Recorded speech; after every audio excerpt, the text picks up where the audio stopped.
یہ ستمبر کا مہینہ ہے۔ اس مہینے میں 6 ستمبر 1965 کا دن ہماری سرحدوں کی حفاظت کا دن تصور کیا جاتا ہے۔ یقیناً اس دن پوری قوم نے اور افواج نے زبردست قربانی کا مظاہرہ کیا، جس کے نتیجے میں ملک کو اللہ تعالیٰ نے سلامتی عطا فرمائی۔ ہمارے کل کے لیے انہوں نے اپنا آج قربان کیا، اور اس کے اگلے دن 7 ستمبر کو ہمارے نظریے کی حفاظت کا دن تصور کیا جاتا ہے۔ 7 ستمبر 1974 میں مرزیت کو غیر مسلم اقلیت قرار دیا گیا، جس سے مسلمانوں کو نظریاتی اعتبار سے بڑا تحفظ ملا۔ دونوں دن بالکل ساتھ ساتھ ہیں، اس لیے ان دنوں میں عام طور پر ان دونوں موضوعات پر بات کی جاتی ہے۔ ماشاءاللہ پڑھے لکھے لوگ ہیں اور صحافت کا زمانہ ہے، بہت کچھ سننے کو پڑھنے کو آسانی سے مل جاتا ہے، میسر آ جاتا ہے۔ میں اس وقت دونوں چیزوں کو پیش نظر رکھتے ہوئے ایک خاص نقطے پر بات کرنے کی کوشش کروں گا۔ اللہ تعالی ہمیں سمجھ کر عمل کی توفیق عطا فرمائیں۔ مسلمانوں کے لیے یقیناً سرحدیں محفوظ ہونا بھی ضروری ہیں۔ صدیوں مسلمان اس کے لیے جہاد کرتے آئے ہیں، اور نظریات کا تحفظ بھی ضروری ہے۔ اس وقت ہمارے عمومی معاشرے میں دونوں سے بیزاری کا، بغاوت کا رجحان تیزی سے بڑھ رہا ہے۔ ہم اپنے وطن کو، اپنی سرزمین کو وہ اہمیت نہیں دیتے جس اہمیت کی یہ حقدار ہے، اور نظریات سے دوری وہ تو ہمارے سامنے ہے۔ عملی اعتبار سے بھی ہم اس سے کتنا پیچھے ہٹتے چلے جا رہے ہیں۔ ہمارے نظریات ہمارا اسلام ہے، ہمارا دین ہے۔ ہر بندہ اپنے اندر غور کر سکتا ہے کہ دین اسلام کے کتنے احکام مجھ سے چھوٹ رہے ہیں، کتنے احکام پر میرا عمل ہے۔ اور جہاں تک وطن کی اہمیت کا تعلق ہے، 2-3 مثالوں سے بات کو واضح کرنے کی کوشش کروں گا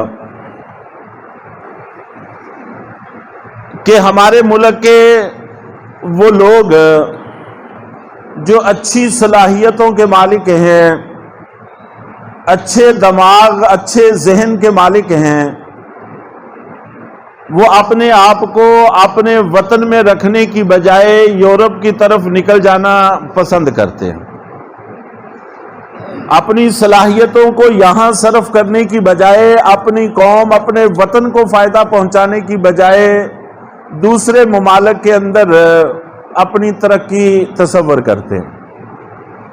چنانچہ آپ سروے تھوڑا سا کریں، اندازہ ہوگا کہ کتنے اونچے اونچے ذہنوں کے مالک کے اس ملک میں ان کا خاص نام ہے، ان کا خاص مقام ہے کہ یورپ میں بھی انہوں نے اپنی صلاحیتوں کا لوہا منوایا، لیکن وہ اپنے ملک کے کام نہیں آئے۔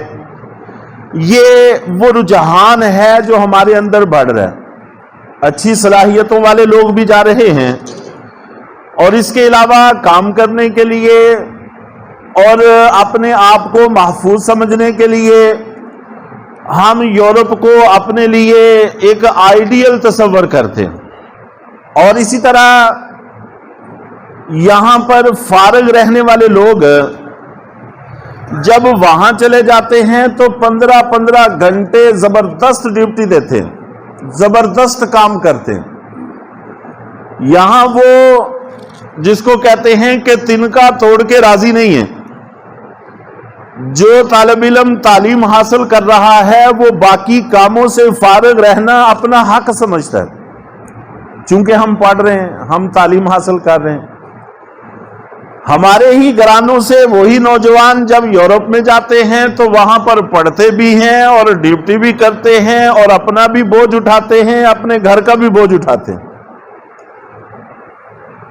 لیکن یہاں رہ کر وہ کوئی کام کرنے کو تیار نہیں۔ فارغ اوقات میں موبائل چلانا، بس یہی ان کا مقصد ہے۔ یہ وہ رجحان ہے جو ہمارے اندر بڑی تیزی سے بڑھ رہا ہے۔ ہم اپنے وطن سے، اپنی سرزمین سے بیزار ہوتے چلے جا رہے ہیں، اس کے لیے کچھ کرنے کو تیار نہیں ہے۔ اس کے لیے بچا ہے ہمارے پاس تو صرف تبصرہ، جتنا کوئی چاہے کروا لے، فلاں ایسے ہو گیا، فلاں ایسے ہو گیا، فلاں ایسے ہو گیا، میں کیا ہو گیا، اس سے مجھے کوئی غرض نہیں۔ تو اس چیز کی طرف بھی تھوڑا سا توجہ دینے کی ضرورت ہے۔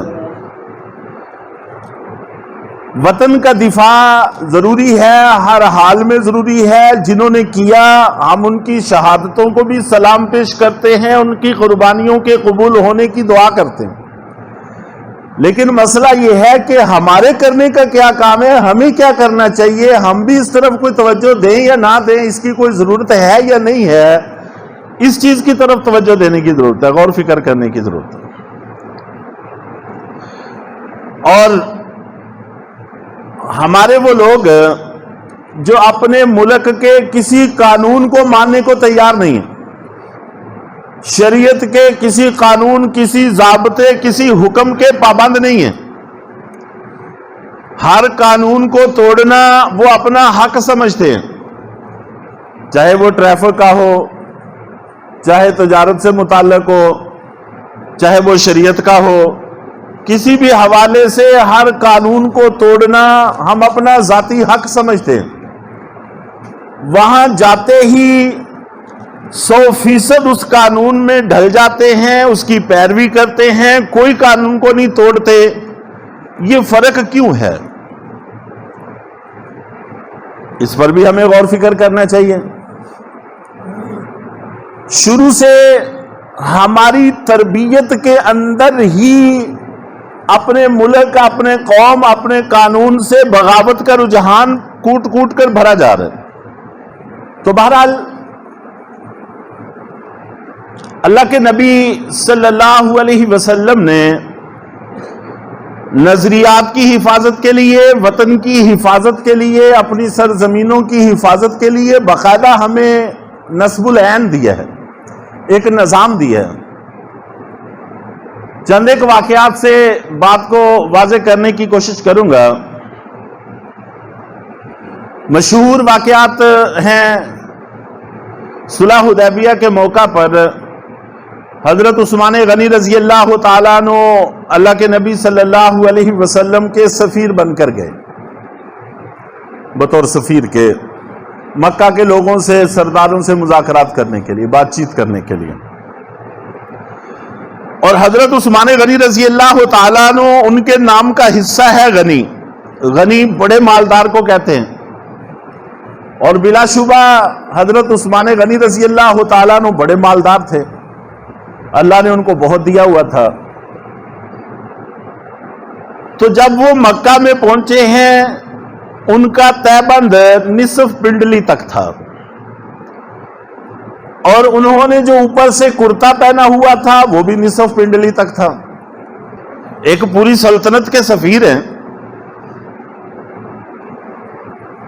اور لباس بھی نصف پنڈلی تک بھی تھا، اور کوئی بڑا شاہانہ، کوئی بڑا مہنگا بھی نہیں تھا۔ اس وقت تک ابھی اتنی فراوانی آئی نہیں تھی۔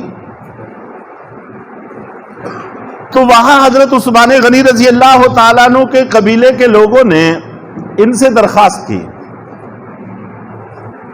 کہ آپ لباس بدل لیں، تہبند بڑا باندھ لیں، اس لیے کہ مکہ کے اندر رجحان یہ تھا کہ جس کا تہبند زیادہ زمین پر گھسٹتا تھا اتنا ہی بڑا وہ سردار تصور کیا جاتا تھا، یا یوں کہہ لیں کہ جتنا بڑا کوئی سردار ہوتا تھا اتنا بڑا تہبند باندھا کرتا تھا، وہ زمین پر گھسٹتا ہوا جاتا تھا۔ تو آپ مذاکرات کے لیے آئے ہیں، بڑے بڑے سرداروں سے ملنا ہے، ہم آپ کے محافظ ہیں، ہم نے آپ کو یہاں پر تحفظ فراہم کیا ہے، تو ہمیں بھی شرم آ رہی ہے، تو آپ تھوڑا سا لباس بدل لیں تو بڑی اچھی بات ہوگی۔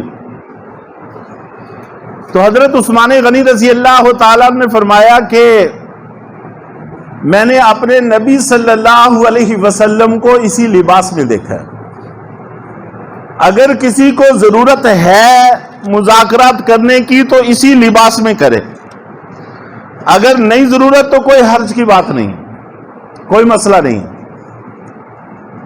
ہماری مجبوری نہیں ہے۔ چنانچہ اسی لباس میں ان سے بات چیت ہوئی، اسی لباس میں گفتگو ہوئی۔ اس کو کہتے ہیں اپنے نظریات پر قائم رہنا، اور یہ اللہ کے نبی صلی اللہ علیہ وسلم کی تربیت کا حصہ تھا۔ وہ نقل یہ کر رہے ہیں کہ میں نے اپنے نبی کو ایسے ہی دیکھا ہے، اس کا مطلب یہ ہے کہ اللہ کے نبی صلی اللہ علیہ وسلم بھی ایسے ہی پہنتے تھے، نصف پنڈلی تک آپ کا تہبند ہوتا تھا، قمیض بھی آپ کا نصف پنڈلی تک ہوتا تھا۔ تو آپ نے نہ صرف یہ کہ تعلیمات دی ہے بلکہ عمل بھی کر کے دکھایا ہے، اور صحابہ کرام بھی سارے کے سارے اسی پر پابند ہیں، اسی کے پیروکار ہیں۔ اسی لباس میں بات چیت ہوئی، اسی لباس میں مذاکرات ہوئے، اور وہ وہاں سے واپس تشریف لے آئے۔ حضرت حذیفہ رضی اللہ تعالیٰ عنہ کا معروف اور مشہور قصہ ہے کہ جس وقت رومیوں سے جنگیں چل رہی تھی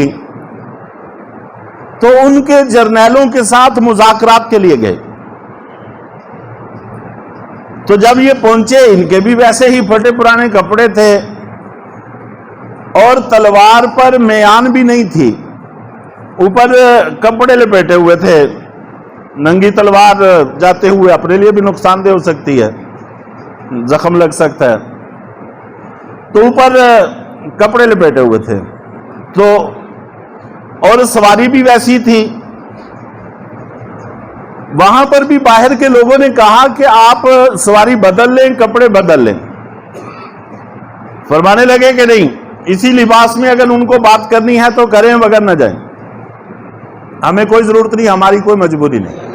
یہ رجحان، یہ ذہنیت کہ کسی کے لباس سے متاثر ہونا، کسی کے رہن سہن سے متاثر ہونا، کسی کی زندگی سے متاثر ہونا، یہ غلامانہ ذہنیت ہوتی ہے۔ غلام قومیں ہمیشہ اپنی آقا قوموں سے متاثر ہوتے ہیں،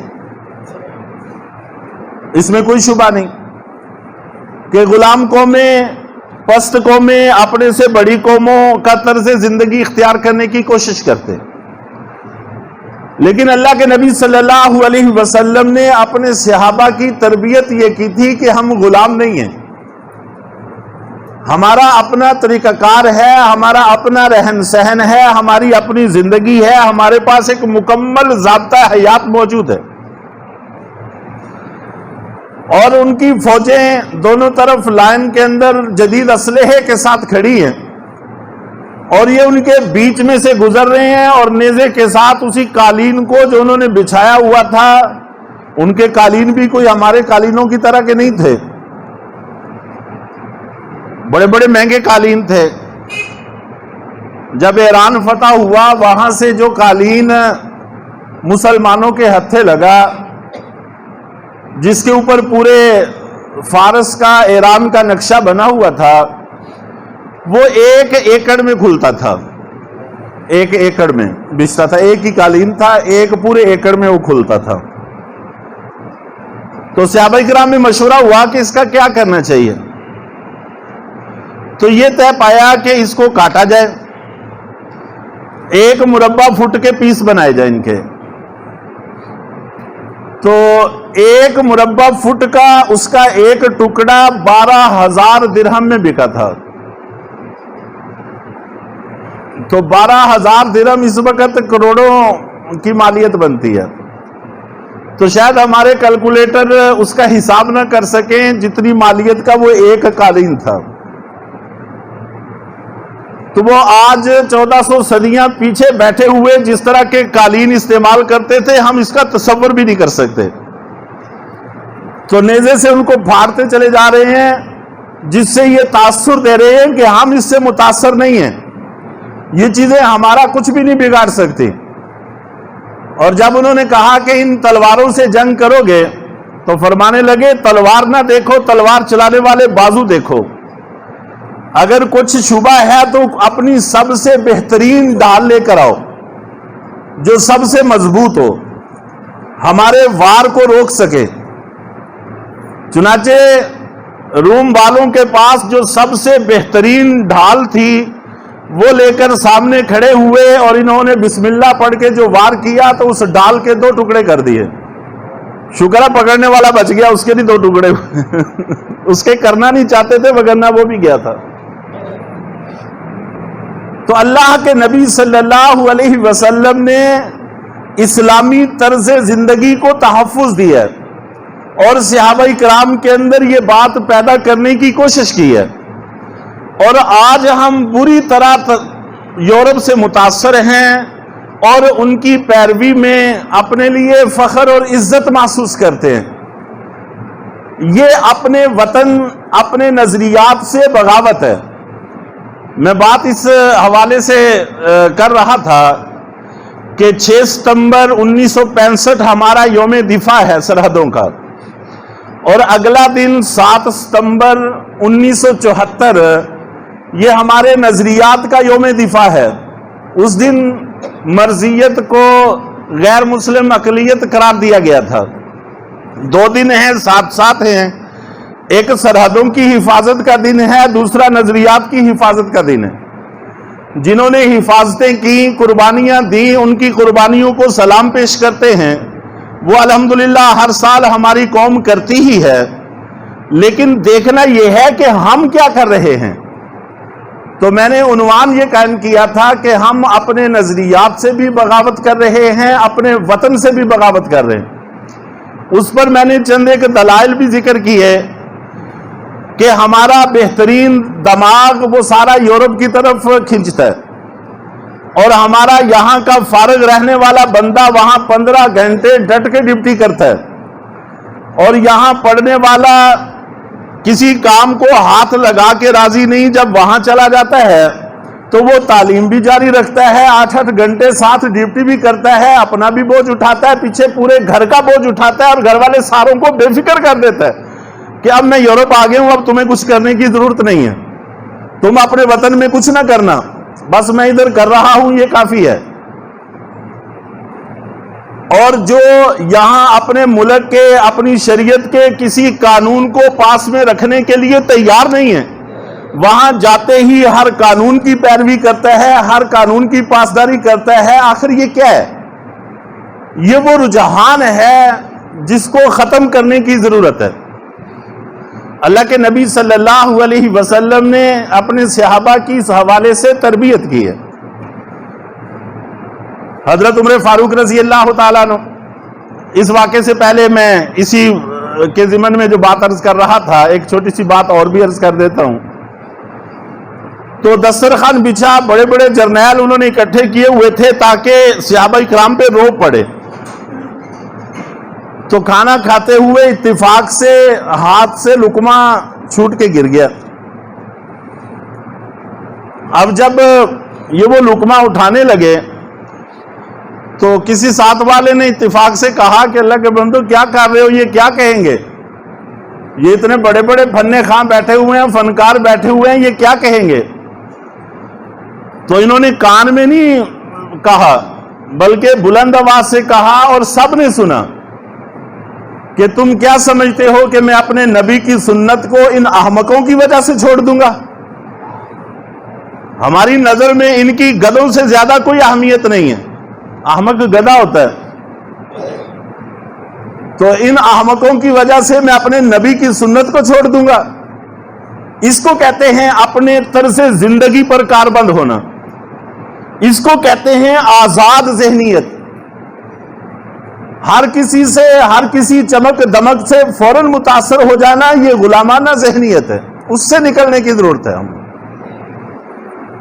حضرت عمر فاروق رضی اللہ تعالیٰ عنہ جب فلسطین گئے، فلسطین والوں نے ان کا محاصرہ کیا ہوا تھا مسلمانوں نے.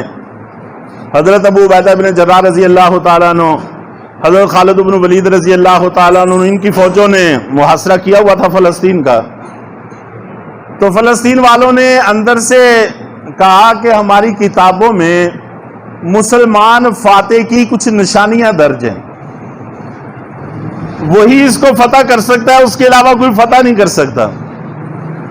اگر تم اپنے امیر ہمیں دکھا دو، ہم اپنی کتابوں سے میچ کر کے دیکھ لیں، اگر تو نشانیاں مل جائیں تو بغیر جنگ و جدل کے ہم حوالے کر دیں گے، نہ تمہیں دقت ہوگی نہ ہمارا خون خرابہ ہوگا. اور اگر وہ نشانیاں ان میں نہ ہوئی تو بہتر ہے کہ واپس چلے جاؤ. خواہ اپنا وقت ضائع نہ کرو، اپنی جانیں ضائع نہ کرو، یہاں کچھ نہیں ہونے والا. چنانچہ صحابہ کرام نے حضرت عمر فاروق رضی اللہ تعالیٰ عنہ کو خط لکھا. حضرت عمر فاروق رضی اللہ تعالیٰ عنہ تشریف لائے، اور یہ زمانہ فتوحات کا زمانہ تھا. کوئی ملک جب دوسرے ملک کو فتح کر لیتا ہے تو اتنا امیر ہو جاتا ہے کہ تصور سے بھی باہر ہے. ہم سوچ بھی نہیں سکتے کہ کتنا امیر ہو جاتا ہے ملک، کتنے خزانے ہاتھ لگتے ہیں. اور فتوحات کا زمانہ ہے، اور سارے صحابہ کرام خوشحال ہیں. بلکہ صحابہ کرام نے حضرت علی المرتضیٰ رضی اللہ تعالیٰ عنہ، حضرت عبد الرحمن ابن عوف رضی اللہ تعالیٰ عنہ، بڑے بڑے صحابہ کرام نے آپس میں مشورہ کیا کہ امیر المومنین بڑی مشقت اٹھا رہے ہیں، حضرت عمر فاروق ان سے درخواست کرتے ہیں کہ آپ اپنا کھانا بہتر کر لیں، اپنے کپڑے بہتر کر لیں، اپنا بستر بہتر کر لیں. تو ان سے درخواست کرنی چاہیے، وگرنہ جس طرح سے یہ دن رات کھپائے ہوئے ہیں بہت جلدی دنیا سے رخصت ہو جائیں گے، اٹھ جائیں گے. اب امیر المومنین سے کہے کون؟ اتنا حوصلہ کسی میں نہیں تھا. پھر مشورہ دیا کسی نے کہ دو بندے ہیں، حضرت عائشہ صدیقہ رضی اللہ تعالیٰ عنہ اور حضرت حفصہ رضی اللہ تعالیٰ عنہ، جو حضرت عمر کی بیٹی ہیں، نبی پاک صلی اللہ علیہ وسلم کی عالیہ محترمہ، مسلمانوں کی ماں ہیں. یہ دو خواتین ایسی ہیں جو امیر المومنین سے بات کر سکتی ہیں اور کوئی نہیں کر سکتا. چنانچہ ان سے جا کر منت سماجت کی کہ اماں جان آپ دونوں جائیں، جا کے امیر المومنین سے کہیں کہ کچھ بہتر کر لیں، اب تو کوئی حرج کی بات نہیں ہے. چنانچہ یہ حضرت عمر فاروق رضی اللہ تعالی عنہ کے پاس گئیں، جا کر بات شروع کی. تو حضرت عمر فاروق رضی اللہ تعالیٰ عنہ سے بات حضرت عائشہ رضی اللہ تعالیٰ عنہ نے شروع کی. بات سننے کے بعد چہرے کا رنگ بدل گیا اور فرمانے لگے کہ پہلے یہ بتاؤ کہ تمہیں بھیجا کس نے ہے؟ انہوں نے کہا کہ آپ عمل پر حامی بنے تو پھر بتائیں گی، ویسے ہم بھی نہیں بتاتی. فرمانے لگے کہ اگر مجھے پتا چل جائے کہ جنہوں نے بھیجا ہے تو میں ان کو مار مار کے ان کے چہرے بگاڑ دوں. میں وہ آدمی ہوں جن سے پہلے ایک ساتھی اللہ کے نبی صلی اللہ علیہ وسلم کامیاب دنیا سے چلے گئے، ان کے بعد دوسرے حضرت ابو بکر صدیق رضی اللہ تعالیٰ عنہ بھی دنیا سے چلے گئے، وہ بھی کامیاب وہیں پہنچے جہاں اللہ کے رسول تھے. اب جب کہ میں سفر میں ہوں تم مجھے اس لائن سے، اس راستے سے ہٹانا چاہتے ہو. اور حضرت حفصہ کی طرف متوجہ ہوئے اور فرمایا کہ تم بتاؤ کہ اللہ کے نبی نے پوری زندگی کبھی ایک دن میں 2 دفعہ کھانا کھایا؟ انہوں نے کہا کہ نہیں. پھر فرمانے لگے کہ وہ وقت تمہیں یاد نہیں ہے جب اللہ کے نبی صلی اللہ علیہ وسلم کے نیچے جو ٹاٹ بچھتا تھا وہ دوڑا کر کے بچھاتی تھی، ایک دن تم نے چوہرا کر دیا تھا تو اللہ کے نبی صلی اللہ علیہ وسلم نے صبح اٹھ کے کہا تھا کہ حفصہ میرے نیچے کیا بچھا دیا، بستر بدل دیا ہے؟ تو وہ کہنے لگی کہ نہیں اللہ کے رسول بدلا نہیں ہے، بس چوہرا کر دیا، تھوڑی سی آپ کو راحت مل جائے. فرمانے لگے کہ نہیں، مجھے صبح اٹھنے میں دقت ہوئی ہے، میں چاہتا ہوں کہ رات کو کچھ سوؤں اور باقی وقت اللہ کے سامنے کھڑے ہو کر اللہ سے کلام کروں، باتیں کروں، تو میرا بستر جیسا پہلے تھا ویسے ہی کر دو. تو حضرت عمر فاروق بھی روتے رہے، یہ دونوں اماں جان بھی روتی رہی، اور اس طرح سے یہ مجلس برخاست ہوئی۔ تو میں عرض کر رہا تھا کہ فتوحات کا زمانہ تھا، اچھی سواریوں پہ جایا جا سکتا تھا، لیکن اپنے لیے، اپنے خادم کے لیے ایک اونٹ منتخب کیا۔ سفر کا ایک حصہ خود سوار ہوتے، دوسرا حصہ آپ کا غلام سوار ہوتا تھا۔ اور آپ اپنی تاریخ میں ایسے ایسے بددماغ حکمران بھی دیکھیں گے کہ نیچے ان کا کرندہ الٹا بیٹھتا تھا تو اس پر پاؤں رکھ کے اترتے تھے گھوڑے سے۔ تو جب یہ دماغوں میں خناس آتے ہیں تو بربادیاں ساتھ لاتے ہیں۔ یہ غرور اور تکبر اور فتور جب مسلمان حکمرانوں میں آتا ہے تو بربادیاں ساتھ لے کر آتا ہے۔ تو وہاں پر بھی حضرت ابو عبیدہ بن جراح رضی اللہ تعالی عنہ نے فرمایا کہ اے امیر المومنین، گھوڑے پر سوار ہو جائیں، لباس بدل لیں، یہ دنیا دار لوگ ہیں، کیا کہیں گے؟ فرمانے لگے کہ ابو عبیدہ، اگر تمہارے علاوہ کوئی اور کہتا تو سزا دیتا۔ تمہیں یاد نہیں ہے کہ اللہ کے رسول صلی اللہ علیہ وسلم نے فرمایا تھا کہ میری امت کو اللہ نے جس چیز کے ذریعے عزت دی ہے، جب اس سے ہٹ کر کسی چیز میں عزت تلاش کرے گی، بس اسی دن سے ذلت کی طرف دنسنا شروع ہوگی۔ تو بہرحال آج کا میرا موضوع 6 ستمبر اور 7 ستمبر کے حوالے سے یہ تھا کہ محض سلامیاں پیش کر لینا یہ کافی نہیں ہے، اپنے گریبانوں میں جھانکنا یہ بھی ضروری ہے۔ اپنے ملک سے، اپنے نظریات سے بغاوت کا رجحان بہت بڑھ رہا ہے، ہمیں راہ راست پر اللہ تعالیٰ آنے کی توفیق عطا فرمائے۔